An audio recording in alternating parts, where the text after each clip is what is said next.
Well, last Wednesday at CNN, Donald Trump was offered a prime time audience on the network that he hadn't made an appearance on for over 5 years. And how did it go? Well, I mean, based on the liberal media's response, it went incredibly well for Trump. Back in that bag again. Whoa, yeah.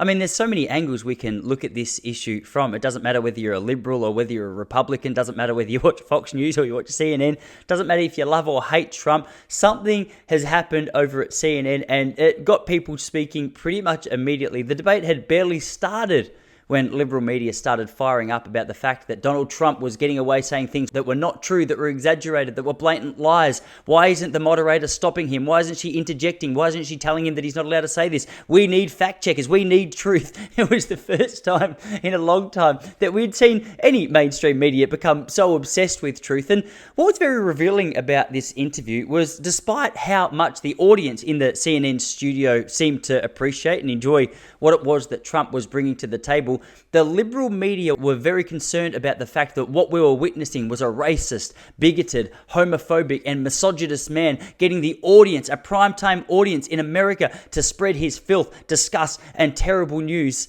And they were very quick to report their disgust. I think that you don't give a bigot and a racist and a misogynist and a liar and a cheater and a sexual abuser and a defamer a platform. We cannot let him just spew lies nonstop in any interview or any town hall meeting. The liberal media was frustrated with the fact that he could come on and so blatantly lie about things that they wanted him to be fact-checked on. And I think this was a scary moment for the liberal mainstream media, because for a long time now, they've bought into this idea that it's not their job to explain and contextualize the news. They're there, in their opinion, to help paint a picture of a political leader like Trump, to put us off a leader like him. They want us to dislike him. And the advantage that they've had for so long is that the editing and the manipulation of things that he said and things that he's done can be taken out of context in a big way and paint a person in a particular light. Now, this isn't exclusive to CNN. This is something done on all mainstream media networks. Fox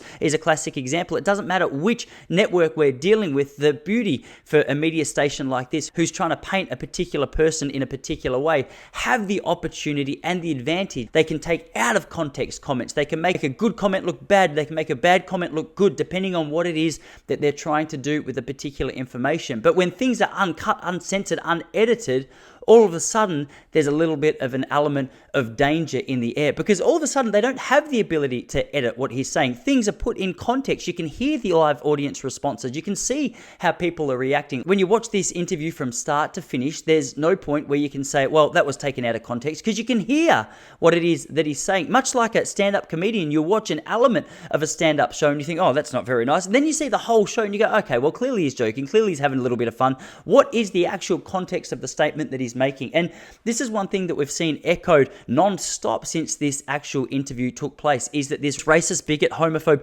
misogynist should not be given the airtime to speak, because he's a danger to society. It seems to be rooted on a platform of fear that you would want to silence someone like this. And the left has had the advantage of being able to silence a person like Donald Trump. So what is happening here? Well, the truth is, let's be honest, if someone is that dangerous based on what they're saying, and if they're that blatantly a liar, and if they're that much of a menace to society, I would argue that perhaps the best possible thing that you could do is broadcast that person far and wide. Let the world see how much of a danger he is. Because the audience, and to the dismay of mainstream media, you and I are a lot smarter than what we're given credit for. And as a result, we can see when someone's lying. We can see when something's not true. We've got the ability to research information. We can delve into things that we're interested in to find out what is true and what is false. So let the man lie if that is what he's doing. Let the man say things that you and I know are completely wrong, because surely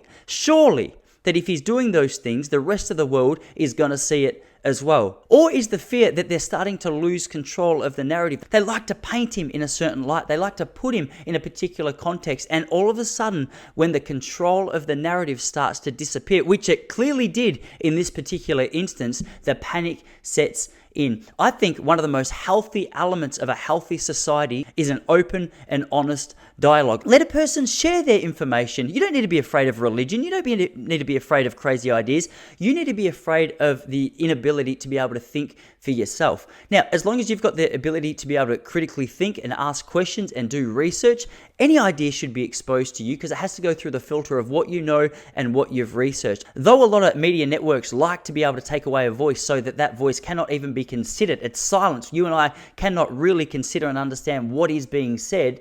In this particular instance, they can't. And as a result, they've become terrified. One of the main frustrations for so many of the liberal media was that what he was saying wasn't being fact-checked. Now, I can understand that if someone is saying something that you know is blatantly untrue, surely you want a moderator to be able to pull them up. Sonny Holston from The View said that they needed to put up a banner under everything that he was saying, that it's a lie, this is a lie, this is a lie, this is a lie, so that everyone at home could just sit back and go, oh, okay, he's lying blatantly to our face. The other problem with the fact-checker approach to a conversation like this is, hey, let's be honest for a moment. A fact checker's always right?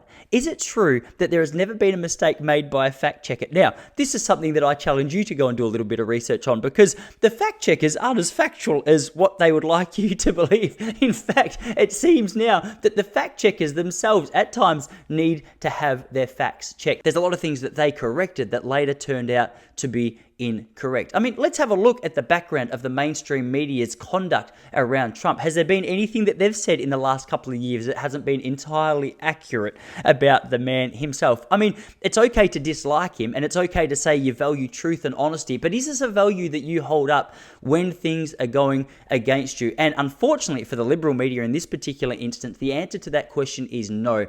One of the strangest things with this whole situation has just been watching the way that both liberals and Republicans have responded to that particular conversation. I mean, the liberals are so angry at everyone involved in the interview. The liberals have been incredibly angry at CNN and have been angry at Trump and have been angry at Caitlin Collins. They've been angry at the audience for laughing where they shouldn't and seemingly supporting Trump. They're angry at Chris Licht, the man who's come over and taken over CNN to become a more balanced kind of news network. But the flip side of that is Republicans or more conservative have looked at CNN and said, I haven't felt these emotions about you for quite a long time. Why is it that all of a sudden you're giving a man a voice? CNN has been shaking things up for a little while. And let's be honest, regardless of what side of the fence you sit on, you got to admit that CNN for a long time now has been very biased to an anti-Trump networking style. They're very anti-Trump, and anything that Trump says that might be positive is going to get less airtime, and anything that Trump says that might damage his reputation is going to be given more airtime.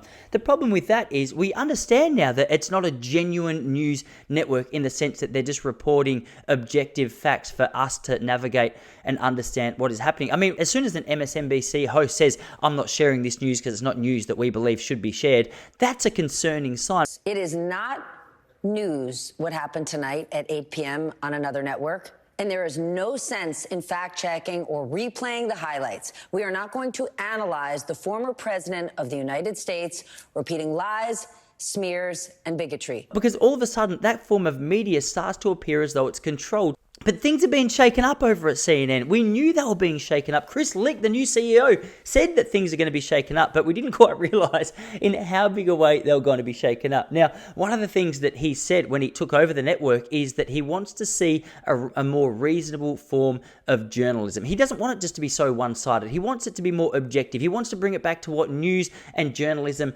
can be. Now, this is true for CNN. Their ratings have been absolutely dismal for a long time now, and it seems only when a man like Donald Trump comes on and causes a little bit of controversy and chaos that the ratings start to shoot back up. I mean, have you seen the ratings from the night that he was on there? Things start to get interesting, which is also a positive sign for advertisers. When there's an audience, advertisers are interested. But mainstream media is now dying, so they have to do something different. They have to get back to their more objective ways. Who are people leaving mainstream media to listen to? It's those people who we're not trying to be brainwashed by and manipulated by, but people who present, or at least try and present information in a more honest and non-biased way to leave us with the opportunity to make up our minds with the information that we're getting. So Chris Licht, he's moving and shaking. He got rid of Don Lemon, who'd been there for a long time. Now he's invited back a very controversial figure, one that you wouldn't usually expect to see have the opportunity to openly and honestly, in some people's opinion, discuss the issues and concerns that he's had. Now, whether you love him or hate him, I think one of the most important things you've got to acknowledge is that Trump is perhaps the best thing for television ratings. And this is another thing that CNN fans or former fans are angry about at the moment. They feel as though their loyalty to the network network has been lost based on the fact that they've gone away from their anti-Trump propaganda. They've gone away from their anti-Trump narrative. And all of a sudden, for the first time in a long time, they've given him a voice to speak. What are your thoughts on what's happening here? I mean, there's no doubt that things are starting to shake up, and for the mainstream media, they need to. Is Trump a danger? Is it good to share his information? Is it bad? Should he be silenced? Should he be given a bigger platform? I think we are smart enough to make up our own minds if we're given the information truthfully, correctly, or if we just do a little bit of research on our own. I'd love to know your thoughts. Let me know in the comments below. And I mean, this is going to be a very interesting next 12 months. I can't wait to speak to you more about it.